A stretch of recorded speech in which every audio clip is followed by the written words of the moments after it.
नमस्कार विद्यार्थियों, शीतला अष्टमी की पावन अवसर पर सभी देशवासियों को मैं मुकेश कुमार, संस्कृत अध्यापक फ्रॉम राजस्थान राजधानी से मैं आपको ये संदेश देना चाहता हूँ कि शिक्षा मनुष्य के जीवन में क्या संबंध है।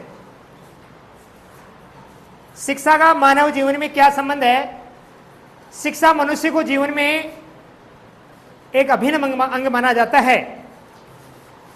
अगर शरीर का कोई अंग विकृत हो जाता है तो पूरा उसका तंत्र प्रभावित होता है। अगर शिक्षा नहीं है तो जीवन में कुछ भी नहीं है। शिक्षा मनुष्य को नौकरी देना नहीं सिखाती है। आज के विद्यार्थियों की यह सोच है कि शिक्षा प्राप्त करके नौकरी प्राप्त करेंगे। नहीं नहीं, शिक्षा मनुष्य को यह कहती है कि मैं तेरे को नौकरी नहीं दूंगी, मैं तेरे जीवन का चहुमुखी विकास करूंगी। शिक्षा इसलिए अर्जित करते हैं कि मानव जीवन का चहुमुखी विकास करना ही शिक्षा का प्रथम उद्देश्य होता है। इसलिए आप अच्छी मेहनत करें, अच्छे अंकों से पास हो। और कोई चीज नहीं समझ में आए तो अपने संबंधित विषय अध्यापक होते हैं, उनसे आप गाइडलाइन को अच्छी तरह समझें कि सर हमारे को ये प्रश्न नहीं आया, आप उसको बार बार बताओ, बार बार ट्रीट करो। सच्चा शिक्षक वही होता है, अगर किसी बच्चे को 20 बार बताने के बाद भी 21वीं बार बच्चे को समझ में नहीं आता है तो गलती उस बच्चे की नहीं है, गलती उस शिक्षक की है कि वो शिक्षक उस बच्चे को अच्छी तरह से तालीम नहीं दे सका, उस अच्छी तरह से ट्रीट नहीं कर सका। तो इसलिए शिक्षक को हमेशा तीसरा नेत्र बिल्कुल अलर्ट होकर के बच्चे को एक्शन देना चाहिए और बच्चों का ध्यान देते समय डाइवर्ट नहीं होना चाहिए।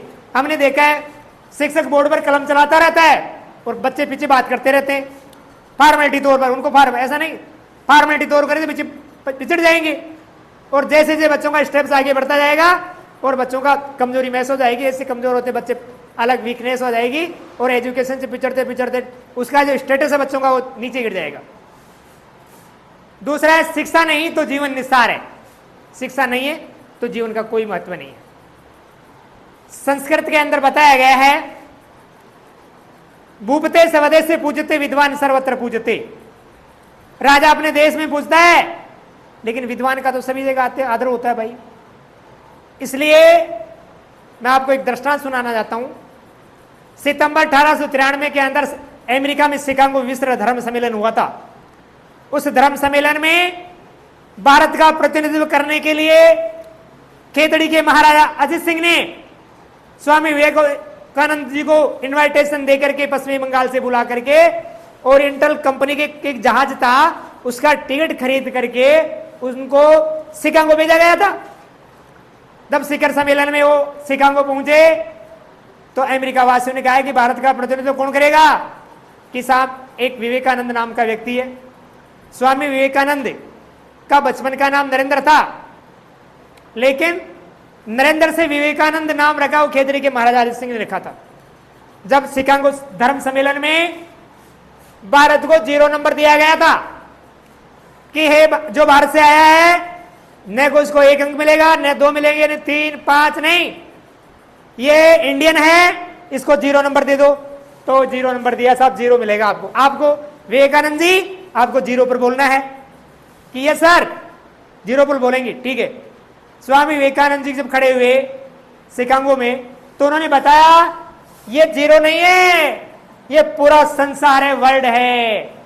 विश्व में सारे देश इसी में निवास करते हैं जिसमें आपके भारत, नेपाल, भूटान, पाकिस्तान जितने भी वर्ल्ड के 205 देश है वो उसमें भी भारत एक देश है। मेरे सम्मानीय भाई और बहनों, मैं आपको ये बताना चाहता हूं कि जो चीज हिंदुस्तान में पैदा होती है वो चीज वर्ल्ड के किसी भी देश के अंदर नहीं होती है। आज हमारे देश में गंगा का जो नीर है, पानी, वर्ल्ड में ऐसी कोई नदी नहीं है जिसका पानी हजारों वर्ष तक स्वच्छ रह सके, लेकिन भारत में गंगा एक ऐसी नदी है जहां पर हजारों वर्ष तक पानी स्वच्छ रह सकता है। अंग्रेज यहां से अमूल्य धरोहर लूट के चले गए लेकिन फिर भी आज हमारा देश वर्ल्ड में सोने की चिड़िया के नाम से जाना जाता है। क्यों? क्योंकि हमारा देश कृषि प्रधान देश था और इस कृषि प्रधान देश में हर साल नई फसल पैदा होती है। किसान एक फसल काटता है, दूसरी फसल पैदा होती है। खाद्यान्न की समस्या, जब भारत और पाकिस्तान का बंटवारा हुआ उस समय हमारे देश के सामने खाद्यान्न समस्या आई थी। हमारे देश के प्रधानमंत्री जी लाल बहादुर शास्त्री जी ने एक नारा दिया था, जय जवान जय किसान। यानी देश के अंदर जवान और देश का किसान अगर मजबूत रहेगा तो देश किसी भी परिस्थिति के अंदर वर्ल्ड के किसी भी सामने नहीं झुकेगा। लेकिन उस समय परिस्थितियां अनुकूल नहीं थी। प्रधानमंत्री जी ने कहा कि सभी देशवासियों से मेरी अपील है कि एक टाइम खाना खा करके बचे हुए अन्न को, देश में जो बॉर्डर पर जो सैनिक लगे हुए हैं, हमारा देश का सैनिक कतई भूखा प्यासा नहीं रहना चाहिए। पहले देश, इसके बाद में है हम। अगर देश रहेगा तो हम रहेंगे, देश नहीं रहेगा तो अपना रहना भी कोई अस्तित्व नहीं है। तो देश का जवान और देश का किसान बिल्कुल मजबूत होना चाहिए। यह दो चीज मजबूत है तो देश स्वतः ही निश्चित रूप से आगे बढ़ेगा। तीसरा है, शिक्षा अमूल्य रत्न है। शिक्षा के बराबर कोई नहीं है। हमारे देश के मिसाइल मैन डॉक्टर कलाम महोदय कहा करते थे, the education is the most powerful weapon will be change to the world. शिक्षा एक दुनिया में महत्वपूर्ण शक्ति है जिसके द्वारा सारे संसार को बदला जा सकता है।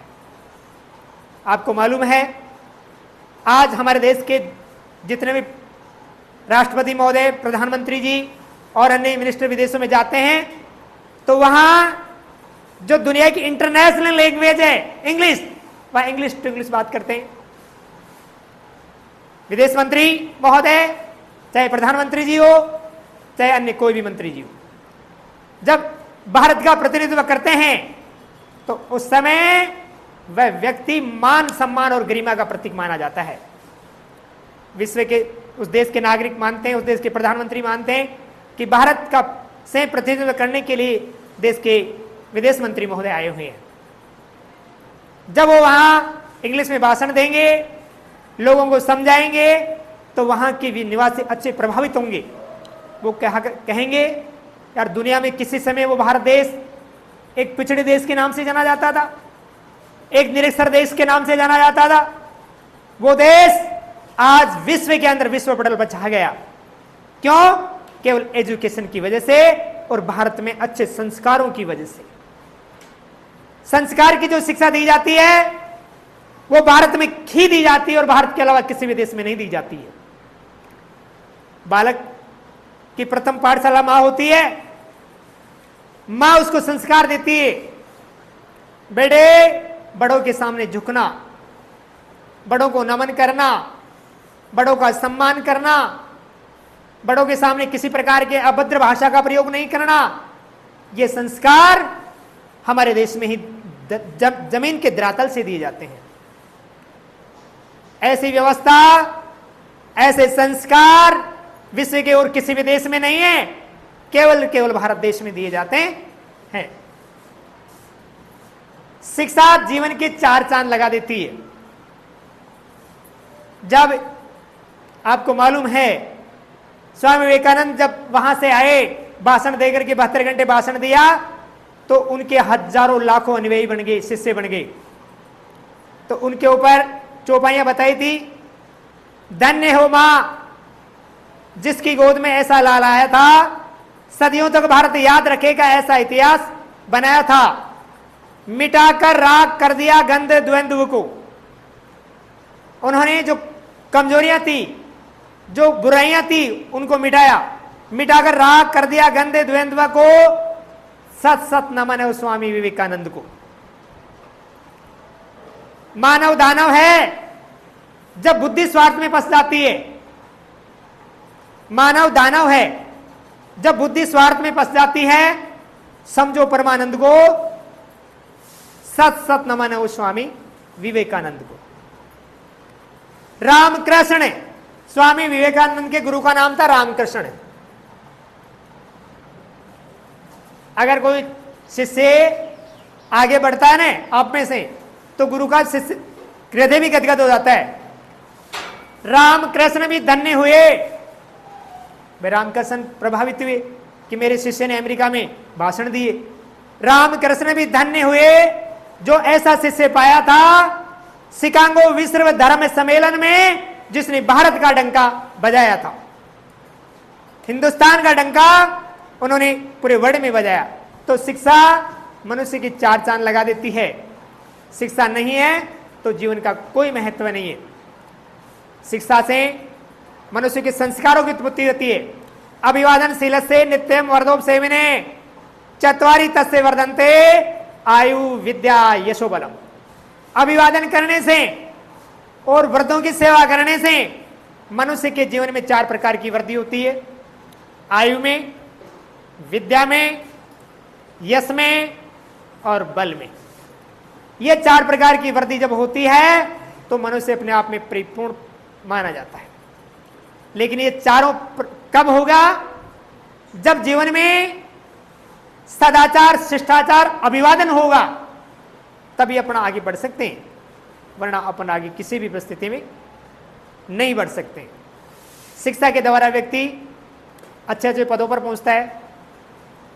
गरीब व्यक्ति का बच्चा जब तक पढ़ लिख करके आगे नहीं बढ़ेंगे, प्रशासनिक सेवाओं में नहीं पहुंचेंगे, तो सच्चे अर्थों में देश विकास नहीं कर पाएगा। पैसे वालों को दुनिया याद करती है, पैसे वालों को दुनिया याद करती है, लेकिन गरीबों को कोई याद नहीं करता है। गरीबों को जब याद किया जाता है जब गरीबों के बच्चे पढ़ करके किसी भी अच्छे पोस्ट पर पहुंच जाते हैं, तो पैसे वाले लोग उसके पीछे भागते हैं। भाई कैसे भी इस बच्चे को यहां से कैप्चर करके यहां से उठा करके कंपनी में सेट किया जाए, अपनी कंपनी में उसको अच्छा पद देकर के इससे वेतन कमाया जाए, ऐसी प्रवृत्ति है। आज हिंदुस्तान के अच्छे अच्छे डॉक्टर्स विदेशों में काम कर रहे हैं। उनकी सोच है अच्छा डॉक्टर या तो सिंगापुर या अमेरिका या रूस या फ्रांस, ब्रिटेन देशों में जाते हैं।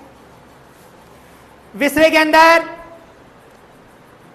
कैंसर एक ऐसा रोग है जिसका कोई निदान नहीं होता है। अपने भारत देश में कई इलाज करने के लिए विदेशों में जाते हैं।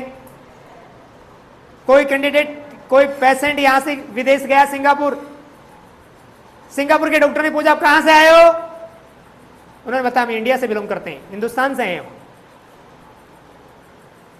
कहां से आओ? हिंदुस्तान में कहां से? बोले राजस्थान, राजधानी जयपुर, एसएमएस हॉस्पिटल के डॉक्टर अमोक सर ने हमारे को वहां से भेजा है। उन्होंने बताया भाई यहां आने की क्या जरूरत है? जिस डॉक्टर महोदय ने आपने भेजा, मैं तो उनका शिष्य हूं, मैं तो स्टूडेंट हूं, वो तो मेरे गुरु है। तो मेडिकल के मामले में भी हमारा देश बहुत आगे है। एजुकेशन के मामले में आज जो स्टेटस गुजर रहा है, आज हिंदुस्तान की गांव गांव, ढाणी ढाणी, शहर शहर में सीनियर सेकेंडरी स्कूल है। ऐसा वातावरण आज के 300 वर्ष पहले रूस, अमेरिका, फ्रांस, ब्रिटेन, चीन देशों में हुआ करता था। लेकिन इस ऐसे 2-3 दशक में, 30-40 वर्षों में हमारे देश ने उन देशों को पीछे धकेल दिया और हम आज विश्व पटल पर आ गए। इसका कारण ये एक ही है, अच्छे संस्कार और अच्छी शिक्षा। आप गाड़ी से आते हो, गाड़ी से जाते हो, ऐसा वातावरण उन देशों में 30 वर्ष पहले था। आप कल्पना करें कि वो देश अपने से कितने आगे हैं। लेकिन हमारा देश हमें सत्य और अहिंसा पर आधारित रहा है, हमेशा सदाचार, शिष्टाचार पर रहा है, हमेशा जीवो और जीने दो के सिद्धांत पर रहा हमेशा। इस प्रवृत्ति को देखते हुए परमात्मा ने हमारे को साथ दिया और हम अच्छे शिखर पर पहुंचकर आज विश्व की बराबरी के अंदर दर्जा प्राप्त कर रहे हैं। चाहे खेल के क्षेत्र में ले लो,